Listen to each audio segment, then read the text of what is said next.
The first thing my stepsister said to me that night was, "You're going to embarrass us just by standing there." She didn't whisper it. She said it the way people say things they've rehearsed so many times they forget it used to be cruel. Faye straightened the strap of her silver dress and looked me up and down the way you'd look at a stain you didn't want to deal with. Then she turned back to the mirror in the hotel lobby bathroom and touched up her lipstick, like the conversation was already over. I looked at my reflection behind hers. Blue dress I'd bought at a consignment shop in October. Hair I'd pinned up myself in the car because I hadn't had time to do it at home. No jewelry except the small pearl earrings that had been my mother's, and which Faye had once offered to throw away because they were dated. I kept them. I kept a lot of things Faye wanted to throw away. "I'm not here to impress anyone," I said. "Exactly." She capped her lipstick. "That's the problem. My name is Addie Croft. I was 27 years old. I worked as an accounting analyst for a mid-size logistics firm, and I had been invited to this charity gala at the Aldenmore Hotel in downtown Chicago, not because I wanted to come, but because my father had asked me to. His exact words, spoken over a bad phone connection 3 days ago, had been, "Just be there, Adelaide. Stand in the right rooms. Shake the right hands. Your sister can't do everything alone." He called Faye my sister. She wasn't. She was his wife Claudette's daughter from a first marriage. 24 years old, spectacularly beautiful in the way that made rooms tilt slightly when she walked into them. And she had never, not once in 7 years of sharing a last name, called me anything other than Addie from the other house. Which was Faye's way of reminding me and everyone within earshot that I had grown up somewhere cheaper. My father, Gareth Croft, was a man who had made a reasonable fortune in private equity in his 40s, and then made a series of unreasonable decisions in his 50s. I didn't know the specifics. What I knew was that he had started calling me more often in the last year, and that the calls always ended with some version of, "I just need you there, sweetheart." That's all. Just be present. Being present, it turned out, meant wearing the consignment shop dress to an event where the cheapest table cost $12,000 a seat. I had not been told that part in advance. The Aldenmore Grand Ballroom was the kind of room that made you feel like you owed it something. 30-foot ceilings. Chandeliers that were probably insured separately from the building. White floral arrangements on every table. The kind of flowers that didn't smell like anything, because they'd been forced into blooming 2 weeks early. The guests moved through the space with the practiced ease of people who had spent their whole lives being looked at, which meant they were also very good at deciding, in under 3 seconds, that certain other people weren't worth looking at. I was one of those people. I knew it the moment I walked in without Faye, who had stopped to greet someone near the door and gestured for me to just go, "Addie, find a spot. Don't hover." I walked into the ballroom alone, in my blue dress, with my consignment shop heels that were slightly too big and required me to curl my toes slightly when I walked to keep them on, and I stood near the edge of the room where the bar met the wall, and I was invisible. It's a specific kind of invisible, not the comfortable kind where no one notices you because the room is too loud, the other kind, where people look at you, register you, and then file you away in the part of the brain that handles irrelevant information, where the waiter hesitates before offering you champagne, where the woman in the yellow dress glances at your earrings and then looks away. I ordered sparkling water. I watched the room. My father found me 20 minutes later, moving through the crowd with his hand on Claudette's back, both of them lit up with the kind of social energy that comes from being in a room that confirms everything you believe about your own importance. He kissed my cheek. He said I looked lovely. He did not ask if I'd eaten or how I'd gotten there or whether I needed anything. "The Merricks are here," he said quietly, his smile not moving, "and I believe Vore sent a representative. Stay visible, Adelaide. Be pleasant." "I'm always pleasant," I said. He moved away. Claudette looked at my dress for half a second. Then she smiled the specific smile that meant she'd already turned me into an anecdote she would tell someone later, and she followed my father into the crowd. I went back to my spot near the bar. Faye found me 40 minutes later, which was 40 minutes after she'd finished working the room with the precision of a small, beautiful satellite in a fixed orbit around the most important people present. She appeared at my elbow with a glass of champagne in one hand and the expression of someone who had just confirmed every opinion she'd ever held. "You haven't moved," she said. "I moved." I went to the other side of the bar. "Addie." She said my name the way adults say the names of children who are being deliberately obtuse. "Do you understand what tonight is? Do you have any idea?" "It's a charity gala," I said. The charity in question primarily funds arts education in underserved communities, which is genuinely important, and also provides an excellent tax write-off for every person in this room. The tables are $12,000 a seat. The venue was booked 14 months in advance, and the headliner speaker is a retired federal judge whose memoir comes out in March. I read the program. She stared at me. "I have been pleasant," I said. "I have shaken several hands. I don't know what else you want from me, Faye." "I want you to try," she said. "Just once. To actually try." She laughed, this short, crystalline sound, and then she turned to the woman standing beside her, someone in a red gown I didn't recognize, and she said, loud enough for the small cluster of people around us to hear, "She's been standing here like a lamppost for an hour. I swear, some people come to these things and you just wonder why they bothered." The woman in red laughed politely. Someone else smiled. A man in a dark jacket glanced over and then away. I felt the heat move up the back of my neck. Not embarrassment, exactly. It was older than embarrassment. It was the thing underneath embarrassment, the thing that comes from hearing a version of the same sentence so many times that it stops being a wound and becomes just a sound, like rain on a roof. You notice it, but it no longer surprises you. I picked up my sparkling water. I did not cry. I was very good at not crying in rooms full of people who expected me to. I didn't notice him walk in. That seems impossible, given what I know now about who he was, about how rooms tended to rearrange themselves slightly when he entered. But I didn't notice him, because I was looking at the floor, counting the sections of marble tile, which was a thing I did sometimes when I needed to pull myself back from the edge of an emotion I couldn't afford. I became aware of him the way you become aware of weather changing. Not a sound, a shift, a recalibration of the air pressure in the room. The conversations nearest the entrance didn't stop, exactly. They thinned, like people breathing more carefully. I looked up. He was standing at the top of the 2 steps that led down into the main floor of the ballroom, and he was surveying the room with the specific expression of a man who was doing this because it was required of him, not because he had any interest in what he was looking at. He was tall, dark suit, charcoal with a subtle structure to the fabric, that even from this distance read as expensive in a way that had nothing to do with flash. Dark hair that was going silver at the temples, a jaw that looked like it had been through several conversations that ended badly. He didn't smile. He didn't scan the room the way you scan for friends. He scanned it the way you scan a room you're responsible for. 2 men flanked him, a step and a half behind, positioned with the careful casualness of people who were always tracking exits. Someone nearby said a name, low and careful. I caught the last syllable. I didn't catch the first.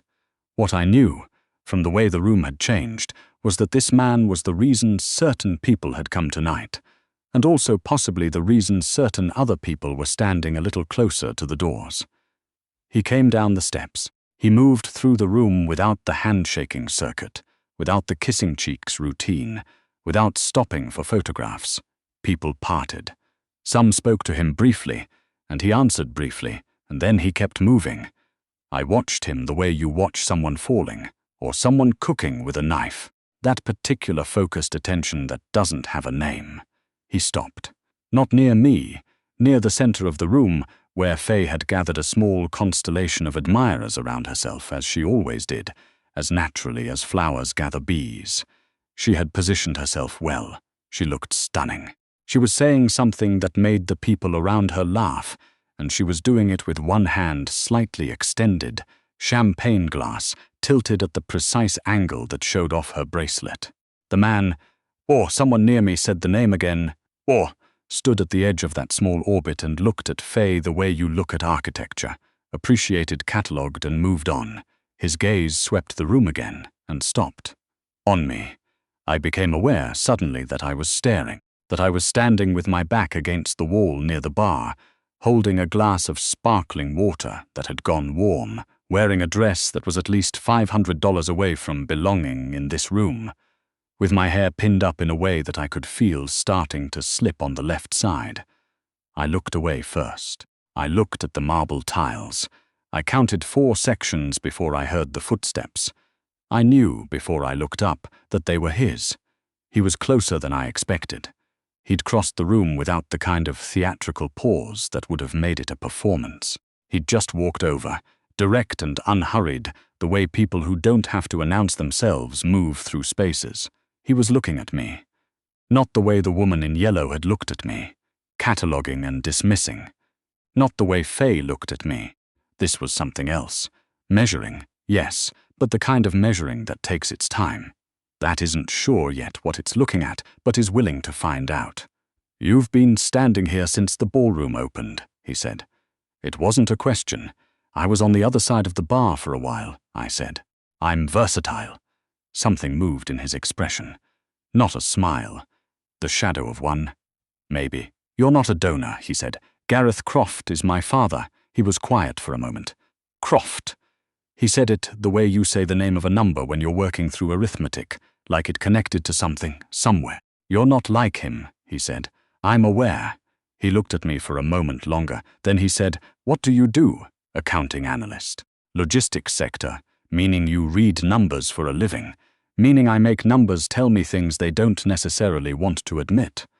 This time the thing in his expression went further. Still not a smile, but something that recognized something. "Vore," he said. He offered his hand, not as an introduction exactly, more like a test. I shook it. His hand was warm, and there was a scar across 2 knuckles that hadn't healed flush with the skin, and I noticed it and I didn't comment on it, and I think that was the right choice. "Addie Croft," I said. "Addie," he repeated, and the way he said it suggested he was deciding whether it fit. "Adelaide, technically. Nobody uses it. I might," he said. "I didn't know what to do with that, so I didn't do anything with it." I looked at the room. He stood next to me and looked at it too, and for a moment we were just 2 people at the edge of a party, watching everyone else have it. "You don't like it here," he said. "I don't dislike it," I said. "I'm just not essential to it. I'm not part of what this room is doing. My father needed a body to fill a specific space, and I was the most convenient one." He was quiet. "Sorry," I said. That was more honest than, "Don't apologize for it." I stopped. "People in this room apologize for honesty constantly," he said. "It wastes time." I looked at him sideways. He was looking at the room, his jaw set, his shoulders carrying the particular tension of a man who was always working, even when he wasn't working. "You're not enjoying this either," I said. "I never enjoy these things. Then why come?" "Because presence is a form of power," he said, "and power is something you maintain or you lose. There's no standing still." I thought about that. "That sounds exhausting," I said.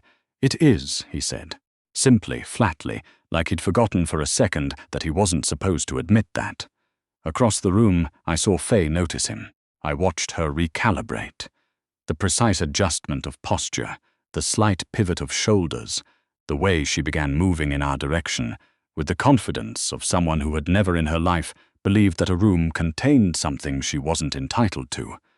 I watched him not notice her.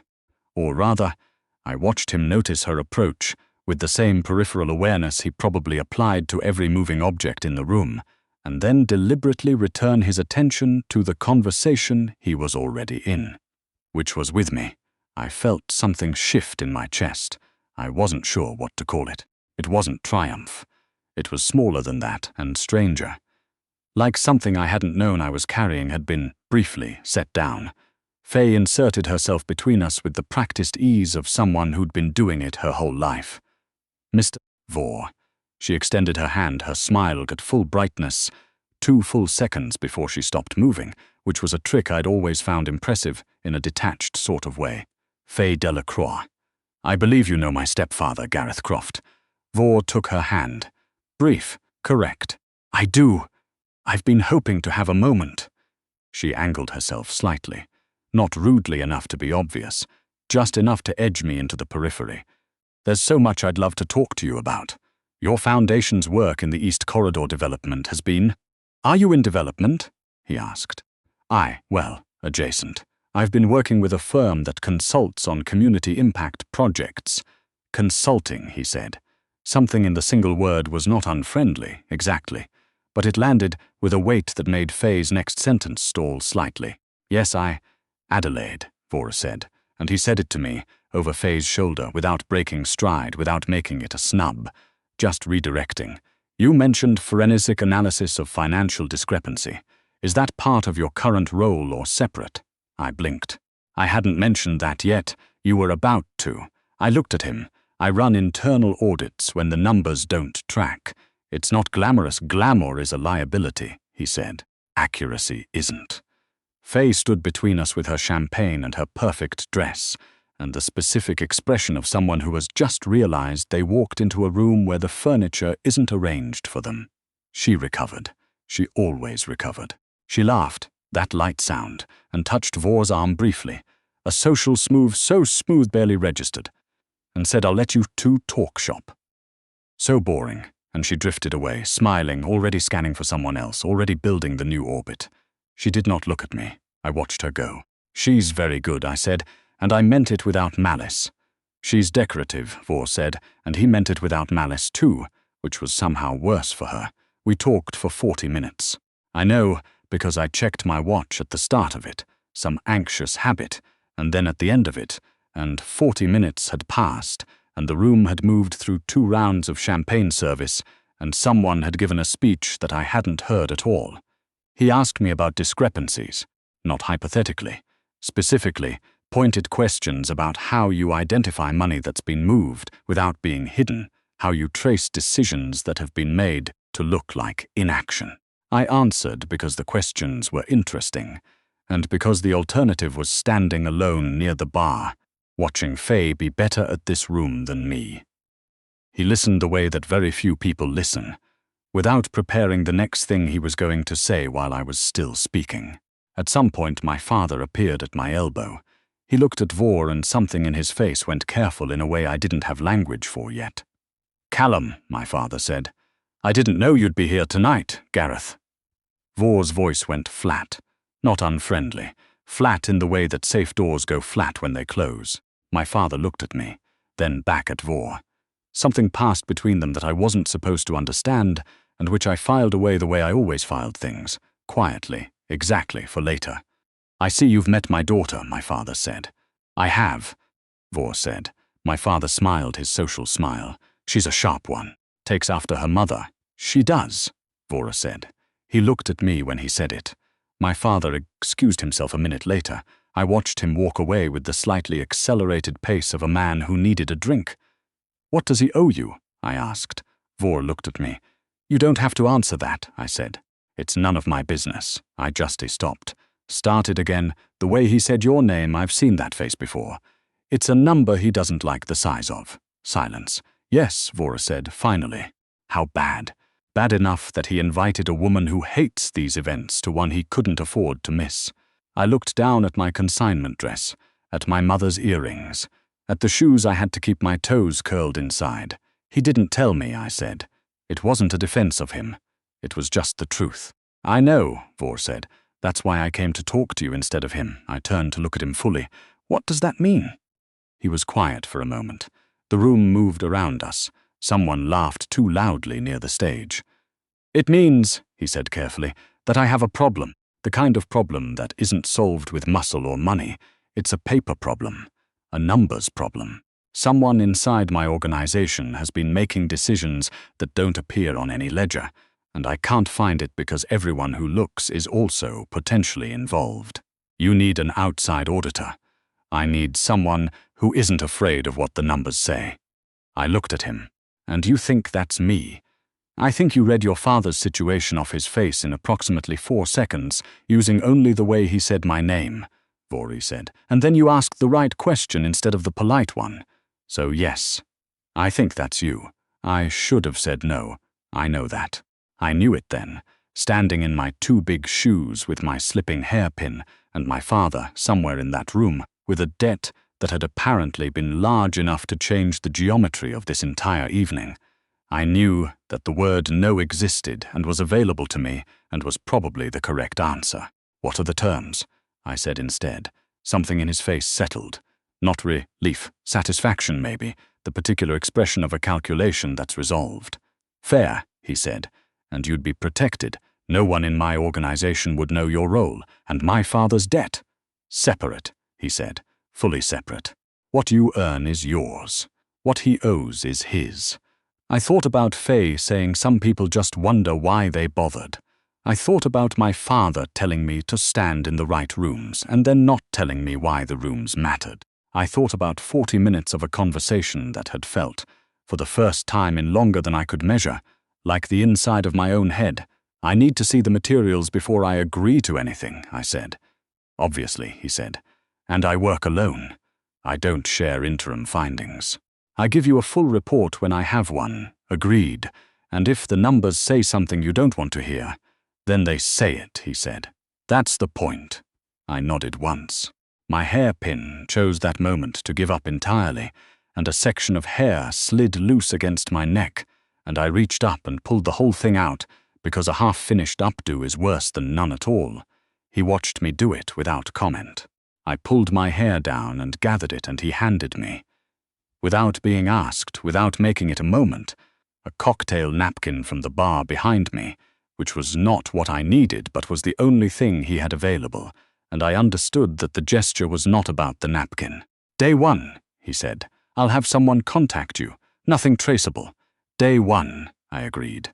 I found my father near the back of the room an hour later, standing with Claudette and a man in a brown suit who spoke with his hands and laughed too much. My father was performing fine. He was good at it. He'd had practice. I stood beside him for a moment and he leaned toward me and said quietly, "I see you've made a friend. He offered me work," I said. My father went still. "Adelaide, accounting work," I said. "Nothing dramatic. Numbers." He looked at me and I could see him doing arithmetic behind his eyes, calculating what this meant for his own situation, whether this was good or terrifying or both. "Be careful," he said. "I'm always careful," I said. "You just never ask." I kissed his cheek, which I don't usually do, and I meant it, and also I think it was a goodbye for something, for the version of the evening where I stayed in my corner and waited to be told what the room needed from me. I found my coat. I walked to the exit. At the door, I stopped. Some instinct. I turned back. He was across the ballroom. He was speaking to someone, one of the men who'd come in with him, and he should have been entirely occupied with that conversation. But he was looking at the door, at the exact point where I was standing. He didn't move. He didn't do anything. But he was looking. I put on my coat. I walked out into the November air, which was sharp and clean and smelled like the city before snow, and I stood on the steps for a second with my loose hair and my 2 big shoes and the quiet hum of something beginning that I didn't have a word for yet. The numbers, I thought. See what the numbers say. I went to find a cab.